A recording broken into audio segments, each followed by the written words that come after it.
Dr. V.K. Jayaraghavendra and he will talk about bioagtech, the future of agriculture. I now request the speaker to begin. Thank you. Okay, sincere thanks to agriinformation.com and remember this was a very important topic. Recently I was in Delhi to attend this bioagtech global congress. So ICR, IHR had gone to put up a stall and I'll just tell you what the whole thing is about. Okay, so this is the bioagtech world conference, and then all big stalwarts around the world had assembled in the Leela Ambience Convention Hotel. Okay, and now, say I'm not asking someone to become an organic farmer or somebody to use a biostimulant or somebody to use a recombinant DNA technology, or I am not even asking to do some genome editing, biofortified crops and so on. But remember, that is the future. What happened to this? Okay. So that is the future. So a lot of people that come together, this 3 days important congress, even our DG Dr. Pathak was there. So 3 people were very prominent there, the Indian Agriculture Research Institute and myself from the Indian Institute of Horticulture Research. So the main focus was on biopesticides, okay, then genome edited products, okay, and then how we are going to take all these things forward. So very quickly I am just going to start the things. The entire biological product industry, it can be a biostimulant, it can be biopesticide, it can be an organic fertilizer. We are not asking somebody to do away with the inorganic fertilizer, but already the shifts are coming. Even in my last session I discussed to you about organic farming, natural farming and so on. Today every company in the agri sector have a biological division. So they are working on the biological biostimulants and bioorganic products, the molecules. For example, I am in one of the companies called as Amul Organics. You know the famous Amul company which has come out with a plethora of organic products. It can be the Rich Plus, it may be the Azospirillum, Azotobacter, all these sort of biological products. So how this biological product industry, what are the biostimulants which are going to be used and what is that people are promoting? So I wish to tell you, okay, now lot of people had come from different backgrounds, okay, the new members, yeah, okay, all the people are concentrating on only one thing. How to bring the biological stimulants and the organic products and make it more and more soil friendly, okay, and more environment friendly and so on.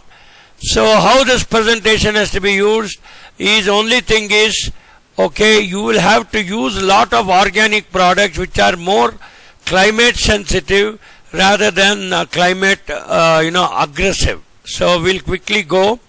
So there are a lot of organic acids, there are so many plant extracts, there are so many microbial extracts and others. All these qualify for the biostimulants. It can come in the form of fertilizers, biostimulants and pesticides. So we have the Sasya Rakshaks, okay, so many times even IHR has got a biopesticide product.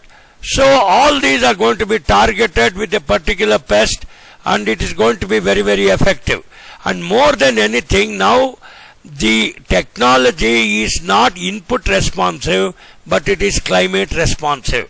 It suits the microflora and the macroflora. So now, plant biostimulants are definitely not the pesticides. So now after understanding the physiology of the plant and their growth, see, we can put them in the form of trace minerals, soil amendments and plant inoculants. Okay, these are all called as biopesticide stimulants. Okay, so better nutrient uptake. So there is an abiotic stress tolerance, like my friend Samir Reddy who sits at the National Institute of Abiotic Stress. Okay, then we have a crop quality or the yield is also another criteria. Today every technology should become climate sensitive and not just input sensitive. So now all this 3 days conference, So how to stimulate the natural processes occurring in the rhizosphere, how the nutrient efficiency can be, the uptake can be increased through the xylem and the, again after the photosynthesis are coming, how through the phloem it can come back to the fruit, and how it can tolerate the abiotic stress, crop quality or yield was the very important things. I have already told you there are so many microbials, extracts and other things. For example, the chitin, chitosan, okay, then polyphenols, okay, beneficial, then already mycorrhiza, trichoderma and all these beneficial fungi are already used so that, all the nutrients are better solubilized, and then the humic acid and the other substance I told you, the fulvic acids and so on. So already when the carbon content is high in the rhizosphere, all this emerging landscape, so they are going to improve. So that is how the whole science part of it is here. I have already told about the extracts, microbials and acids. Okay. We have already emphasized nutrient uptake, nutrient efficiency, abiotic tolerance. So it's not that it was not there in the earlier thing. The antithesis for the green revolution was it was more input sensitive. We got some yields, but the yields were not sustainable because we ended up spoiling the soil structure. We ended up spoiling the soil microflora and so on. So now, how to use this beneficial soil microorganisms, how to improve the plant health and vigor, how to increase harvestable yields, and how to improve the quality of fruits is the one which we are going to talk today. The whole AG BIOTECH conference is talking about sustainability, okay, it talks about biostimulants, okay, we'll tell you one by one, okay, and then they provide sustainable outcomes. So obviously some of the outcomes of this is better water use efficiency, soil quality, carbon emissions, food loss is reduced, land use is definitely going to give more yield per acre. So these are some of the very important things. The other left part I have already told you. The sustainability consortium is, see now we have got a record production of 354 million metric tons. Okay, whether can you sustain it or increase it in the long run? This is $1 million question which was coming out even through that particular BioAG conference, and partly people have tried to answer it. So some of the biostimulants in agriculture, already we have told you it can sustain food, feed and fiber. Okay, the biostimulant companies must, we are educating the stakeholders from field to fork for all their benefits. So what is the biostimulant market in the future? See now, wherever you go, even I was not aware. So I have been a consultant for 2 or 3 companies. Wherever you go, it's all about organic products, biostimulant market. Okay, some growth hormones are spread. Okay, then these are some of the biostimulant market. So look at this. The Europe itself says the global market is going to be around 35%. Okay, the global compounding annual growth rate is around 13%. So what I wish to say is, the foliar application is going to take the main focus. Okay, that is already happening in other countries, and India is not anything far behind. Already many companies are thinking today, every pesticide company, every fertilizer company has got a biological division embedded into them.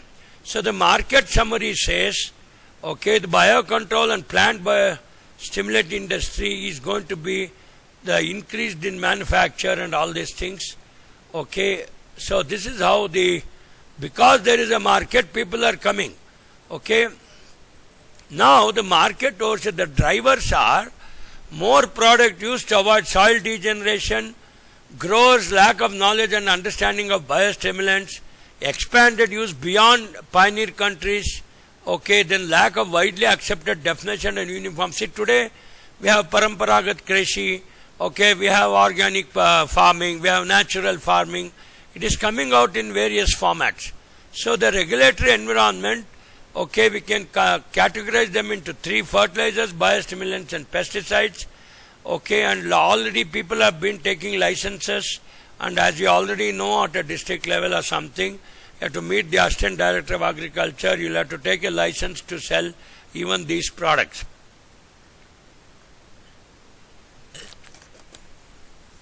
Now furthermore, plant biostimulants are not pesticides. That means the biostimulant may affect the physiology of the plant, say like antigen antibody response in your body.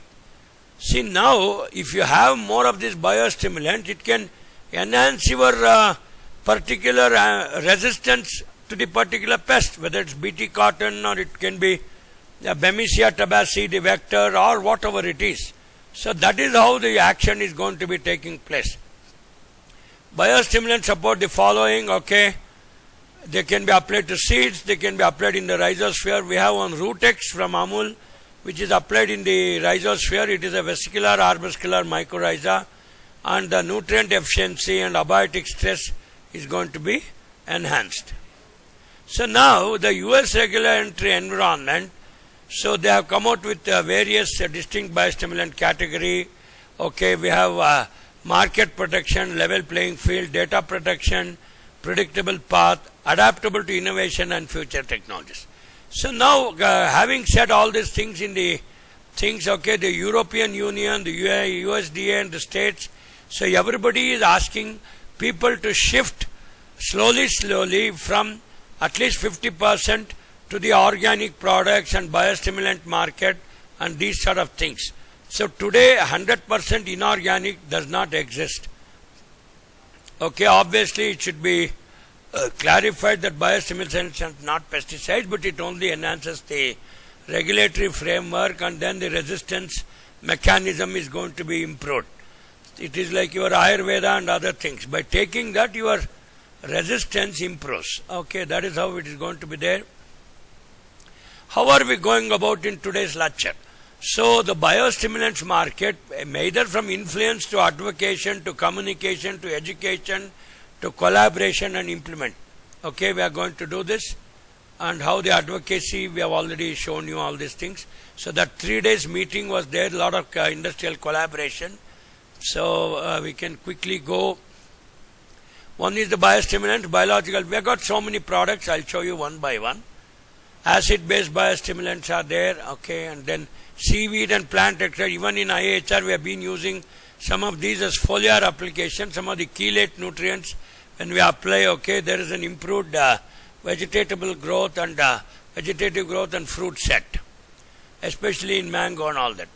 How to measure agriculture sustainability is how the sustainability consortium, when they go from field to the market, how our agriculture is going to research. Can it recoup all this biotic stress and all the other things which are going, which is reducing the sustainability. I am just telling you about that. So there is a sustainability consortium and so many products, so many companies are there. I have already told you 3 paradigms: improving quality traits, and that is having a niche market; improvement of nutrient use efficiency, biotic stress tolerance. Okay, then look at this. Very quickly we go biostimulants, as I told you, seaweed extract may be there, biostimulants and soil health. So all these things we have beaten. Seaweed extracts, humic acid substance, because this is the one which improves the organic carbon. Chitosans and actually components in fungi, nematodes, insects and crustaceans. Once when the biodegradability occurs, it is available in the form of nutrients to the soil, maybe phosphorus solubilizer or vesicular arbuscular mycorrhiza and so on. Microbial inoculants are another one. Obviously you are very familiar with Rhizobium bacillus, Pseudomonas, Azospirillum, Azotobacter, phosphate nut fertilizer. I told you the vesicular arbuscular mycorrhiza. Then the vermicompost are giving the indolacetic acid, okay, 18 gibberellins and brasinosteroid. So now in a lot of literature there is an algal extract, there is a quality issue. So all these things people are trying to extract and use in the biostimulant application. Basically the idea here is to enhance the organic carbon content of the soil. Okay, that is how it works. Okay, now the winning approach is, okay, organic fertilizers and other types of optimally contribute to preserve the restore the soil health, because the microfloral activity has to do it. Any amount of inorganic is only going to destroy the soil structure. and at the same time the soil microfloral health is not going to improve. That is the whole science behind it. So PGPR, okay, all the root exudates, deaminase, cytokinins and all those things. So all these are going to be enhanced in and around the plant root system, the rhizosphere. Okay, then soil-based biostimulants. Okay, that's, what we say as the physiological reprogramming. See, many times when you take some vitamins or when you take some nutrients when you are not feeling well, that is only for the enhancing and the boosting part of it. The seaweed extract we have already told you. Okay, ferrous and HS complexes in, okay, iron plant nutrition, okay, insoluble HS and phytosidopyrs and all these things. So the solubility, the strategy in two types of plants is to improve the solubility. Simply if you apply in the inorganic form, the uptake is not going to be there. So what are the, the oxidative zone, the aerobic microbial activity, okay, all the nutrient cycling, okay, the phosphorus cycling, all these things are going to improve. Okay, hydrocarbon contaminated soil, we have already told the biochar, okay, all the absorption is going to increase. Not only the hydrocarbon bioavailability, but also the water holding capacity. We have already told that, WHC. So biochar is water holding capacity is increased, the mineral nutrient uptake is increased, and then the crop productivity is increased. Oxidative stress is reduced by improving the microbial activity. See, that is what we say. Okay, when you sit at home and have a lot of oxygen and aeration, half of your diseases and all will go because the oxidative stress is going to be reduced. That is how the science part of it is there. So we say biooxidants. Okay, all these things are there. So similarly, a lot of research have been done. Okay, biostimulants and soil organic matter and microbial activity have been enhanced in both sandy and other soils. Okay. So especially carbohydrates, proteins and amino acids and lipid-based biostimulants, okay, it gives you an osmoprotection, metal chelation and nutrient availability. See, many times in the inorganic form, okay, it is converted to the organic form and it's made available to the plant rhizosphere. This is the whole, coffee tombarama,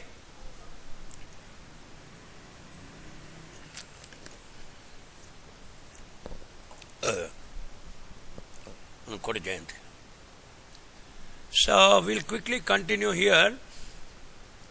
The bacterial count and then the fungal growth and the pH also, with all hydrolysates, you should keep the pH almost very, very neutral. Okay, and then we should also, increase up the bacterial count from 0 days to 45 days, and that is the one which you see here. When they have used controlled DAP, okay, when the pH was changed, you see how the activity is there and how that control is going to improve.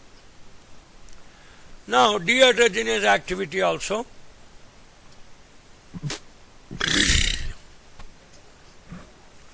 At day 10, okay, many of these biostimulants give a good job.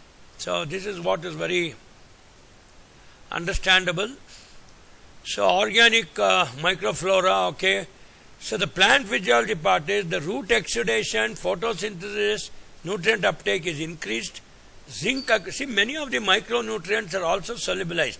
So, soil ecological interaction, rhizobium phosphate solubilizing bacteria, then negative gram bacteria, root-borne pathogens are almost killed. Okay. Glomalin and C exudation, soil structure engineering. So, all these things are very carefully manipulated. But you may ask whether a farmer is aware of all this. If farmer is aware or not aware, the research data indicates that this is going to be the future. And this is how even I have been working with many of the FPOs, and they have got a positive trend to shift. See, today don't think our farmers cannot be convinced. They are not very dogmatic. On the other hand, they are highly liberalistic in approach. They have been doing this job fantastically. Okay, soil aggregation and soil structure is definitely improved, and the chitin and its derivative application, okay, then chitosan, induce plant growth and development. It acts as a resistance, Okay, it mitigates negative effects of abiotic stress, improve obviously the crop yield, chelate heavy metals are removed, it is effectiveness against pests and pathogens, protect and stimulate seed germination. So these are some of the beneficial important things. It is something like predators, parasites, and then all the friendly organisms which do the job. It is something like a child which is growing alone and the one which grows with parents and the ecosystem. Similar things happen even in all this plant and other fertilizer and other interaction. Okay. Similarly, you see how the soil structure has been improving. Then effect of forage plant mixture and biostimulant in soil pH. So soil pH is going to be, when the legume grass mixture and grass mixture is put, the legume grass mixture will have more of nitrogen, biological nitrogen fixation, and obviously going towards the neutral pH rather than grass mixture alone. It's a C3 or a C4 plant. Okay, so many of this biostimulant application have been improvised and then it's been doing. So therefore, let us quickly conclude that biostimulant contribute to climate smart agriculture, enhance nutrient use efficiency, it improves the agriculture resilience to climate shocks, enhancing soil health, and then the biostimulants enhance resource efficiency. So we are not asking anybody to shift to organic, or this is not a slogan. There's a lot of science in this, and the recent conference I attended gave me a lot of impetus. And of course, I used to talk on organic farming, natural farming, making it more climate sensitive, and even in this agriinformation.com, I have delivered umpteen number of lectures, and then this is how it works. Okay, so then so many biostimulants are there. We have already discussed all these things. Organic matter and all these things we have already done. Seaweed products are there. Water retention is increased. Soil aeration is better. Fixation of heavy metal. Soil microflora is improved. Botanicals act as even food ingredients. Plant production products. Allelochemicals are reduced. Seed germination improves. Hormonal effects. Okay, even the inorganic carbon and other materials, we have the micronutrients that availability is also going to be increased. We have beneficial fungi, especially the arbuscule forming mycorrhiza, rhizotobacter, fungal based products. Even IHR has got a lot of products. Trichoderma, a lot of beneficial fungi they have also been doing. Beneficial bacteria, we have been doing it. Especially all the bacteria, in and around the rhizospheric activity. Mutualism and parasitism we have studied, bacterial niche, okay, and endosymbiosis are the type of rhizobium. So, very carefully, today a microbiologist or an agri-scientist is going to study this, and then he is going to analyze each and every microflora in this country, which has about 126 agroecological zones, and then he is going to recommend. So, obviously, today a farmer has to understand his own soil, the microflora, the fauna, and things like that. And then when he does these things, he is going to get a sustainable production. And today people are very, very crazy about this. Whenever I go to the village, I take such lectures in the farmer producer organization, and there's a very, very heavy demand for these things. Okay. So therefore,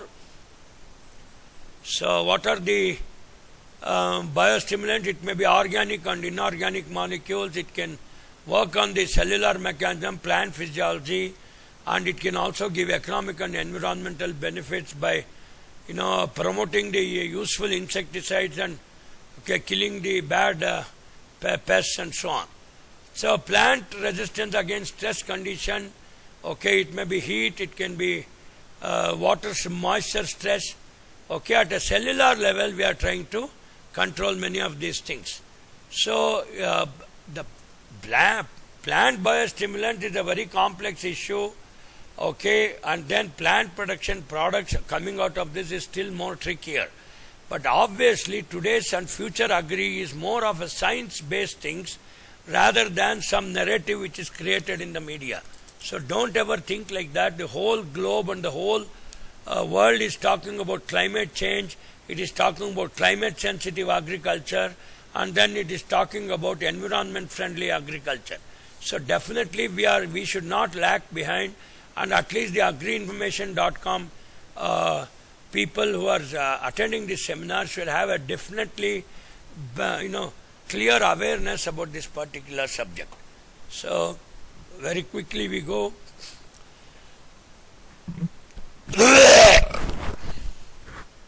What is the market for biostimulants? There's a market, data is scarce, limited reliability, regulatory status is diverse, but somewhere down the line we have to strike. See, every market potential, agronomic potential, agroeconomic potential starts with the science. Okay, like our green revolution started with the science, then we had a shift to the evergreen farming, we had the milk revolution, and so on and so forth. So therefore, there are scientific challenges, technical challenges, and regulatory challenges. How are the governments going to tackle the regulatory challenges? There are so many papers and opportunities, market is growing, awareness is improved, okay, relatively high investment of companies. I showed you so many companies, okay, even ICR and all, even we had put a stall. So what prompted me to take this lecture is there is a market, there is an investment, the people are aware, and there is a narrative and there is a thing in place. So that is how this today's lecture stands very prominent to how to give the awareness of the whole thing. So some of the research paper, okay, so then even biofortification, the hidden hunger. So we say biofortification, with genome editing, you can not only make your plant resistant. For example, the BT cotton is one such crop. We reduce the pesticide spray at least by 2,500 rupees. So is it not a big saying? Biofortification, okay, improvement in the vitamins and all the other various nutrients. So today, along with food security, you should also have nutrition security. So this is how it, malnutrition, okay. So the malnutrition is nothing but the hidden hunger, okay.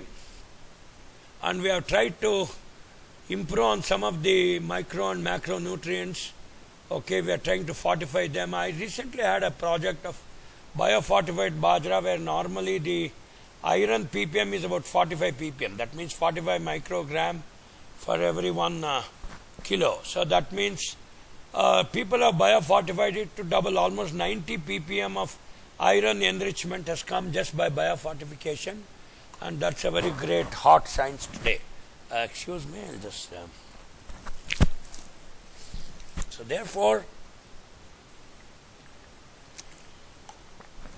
the today's science is there, but I am not sure whether you will get awareness by this lecture or this is not a hype. See, now there are so many vegetable sources. See, for example, iodine comes from okra and coal crops. Okay, for example, the iron comes from amaranthus. But how many amaranthus are you going to eat? Can you eat 10 kilos of amaranthus? Okay, carbohydrate, vitamin A. So therefore, the hidden hunger can be eliminated by biofortification and obviously by techniques like genome editing. See, look here. Now, there are so many diseases which can be controlled by the various crops. Okay, and this is what is recommended by the doctor. But now the science part is the lycopene and the other carotenoids in carrot, pumpkin, this itself we try to improve. I told you, the glycemic index. Okay, so now, see, now when you improve the glycemic index of various crops, it is going to become an anti-diabetic drug. So you can avoid some of your insulin injection. But still, many people are suffering from, diabetes and hypertension. See, for example, the onion and garlic, allyl propyl disulfide, okay, it's going to create a thing for diabetes and hypertension.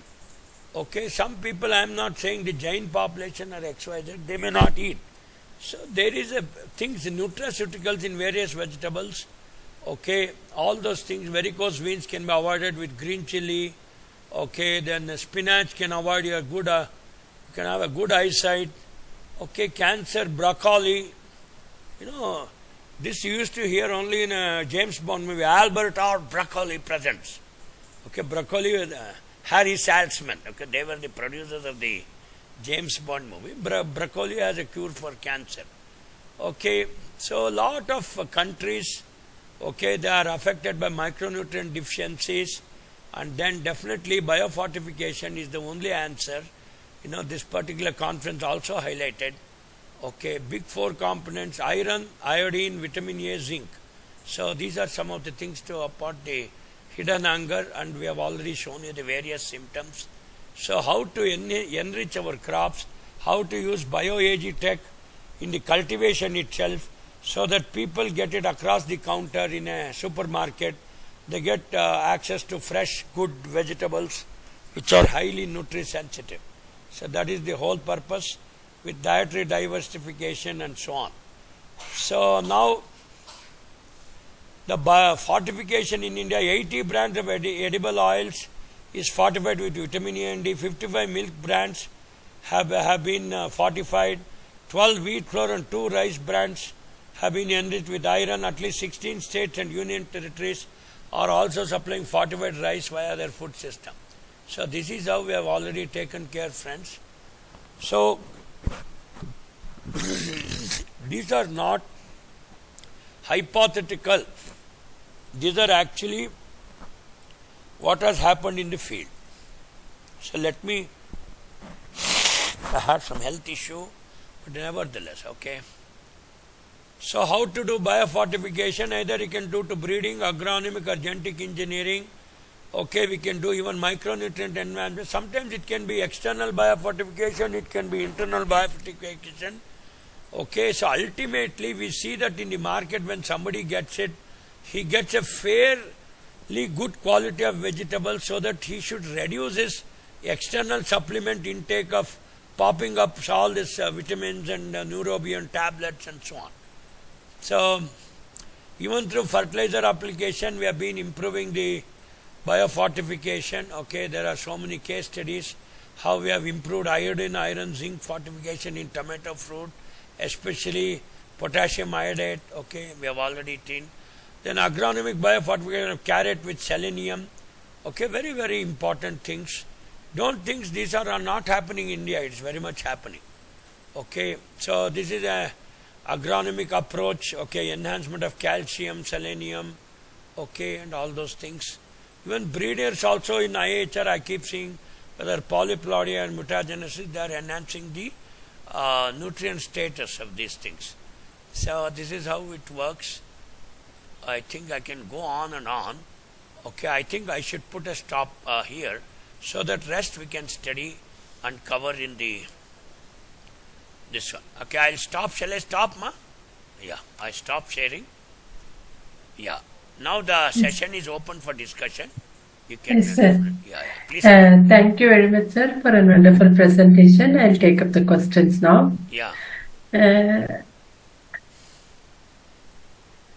first question is, how easily can smallholder and traditional farmers transition to bioagtech solutions? See, now, I think I was discussing this with my student Siddharth, who has already attended the meeting. See, there is nothing like a small farmer, big farmer or something. See, it is the awareness part of it. See, just because somebody switches to the biofortified, myself and Siddharth, we had an experiment with this biofortified bajra. There, 500 farmers, 5 FPOs across Koppal district, everybody is a part of it. But they are not aware, that their bajra is now biofortified with 90 ppm of iron.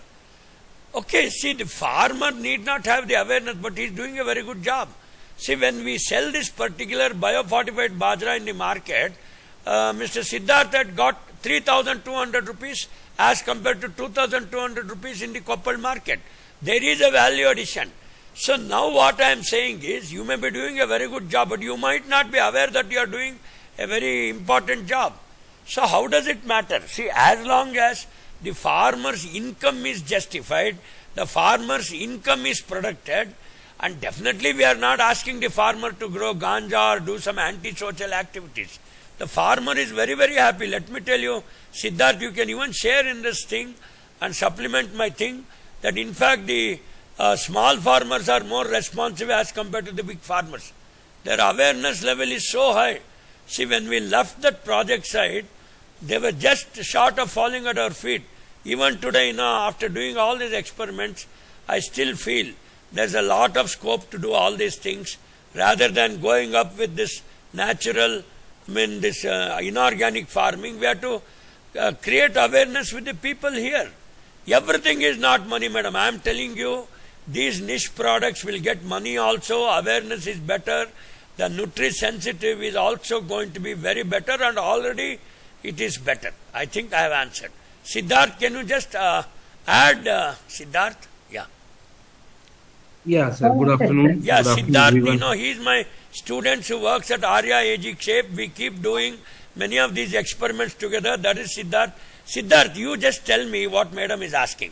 How does it really differentiate whether somebody is a small farmer or a marginal farmer?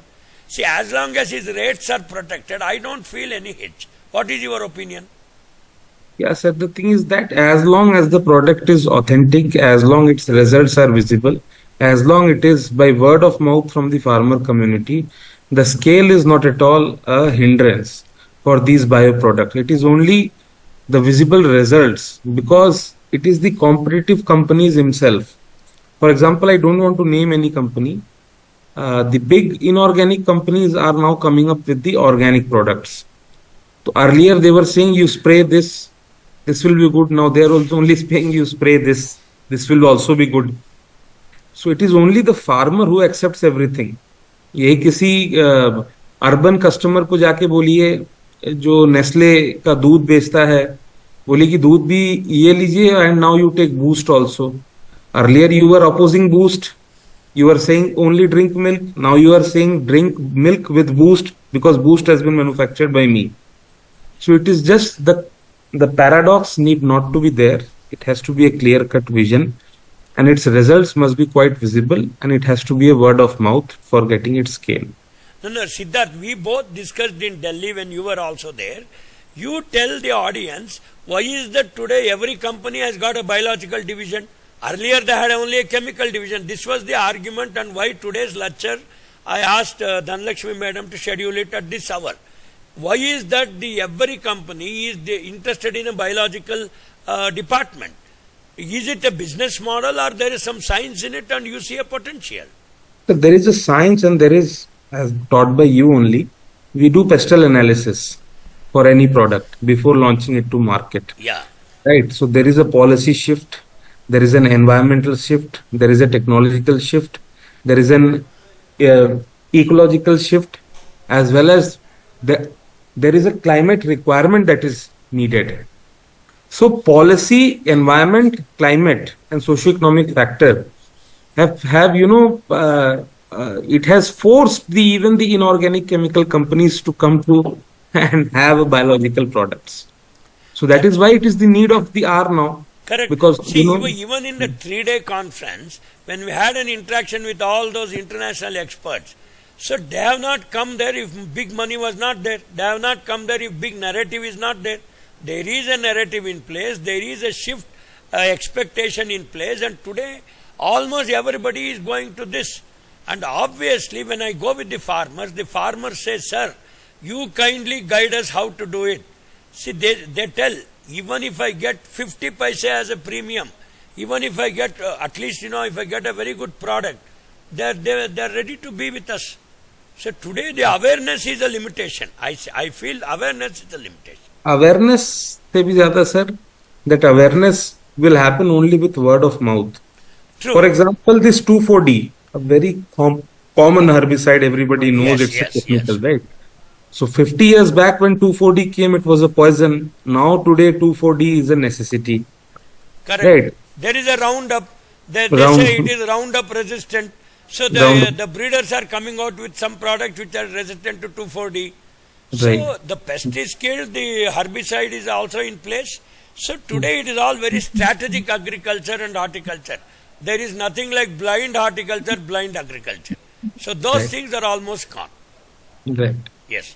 Thank you, Siddharth. It was great supplementing. Yeah, over to Dhanlakshmi, please. Yes, sir. I'll move on to the next question. What are the challenges in scaling up bio-based agriculture technologies for commercial farming? See, now the challenges are, okay, people are skeptic whether should I go 50% organic or should I go 100% organic.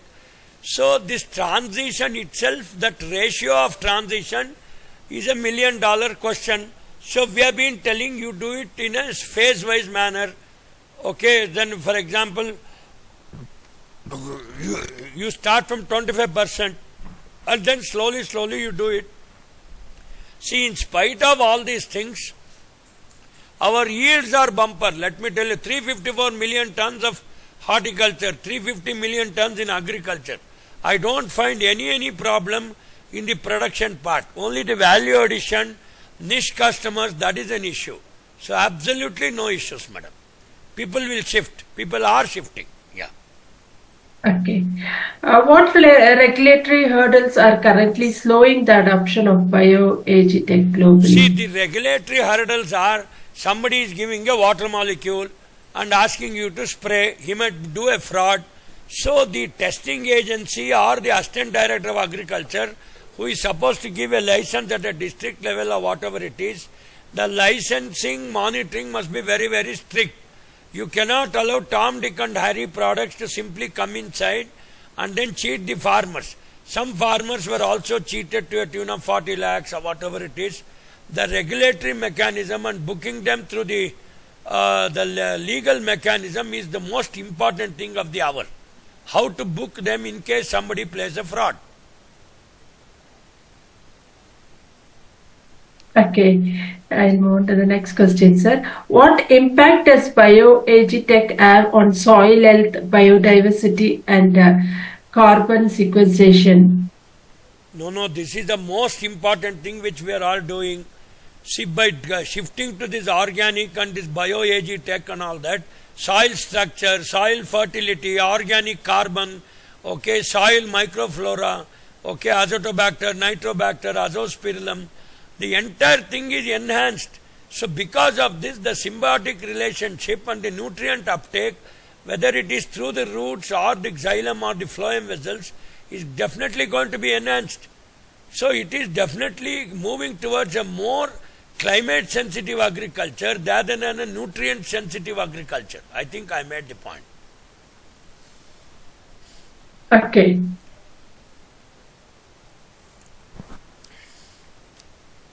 Can biological innovations truly replace chemical pesticides and fertilizers at scale? Madam, see, now I will give an example. You prepare the normal curd at home. Okay, you buy curd from Nandini. What is the curd? It is nothing but a lactobacillus species.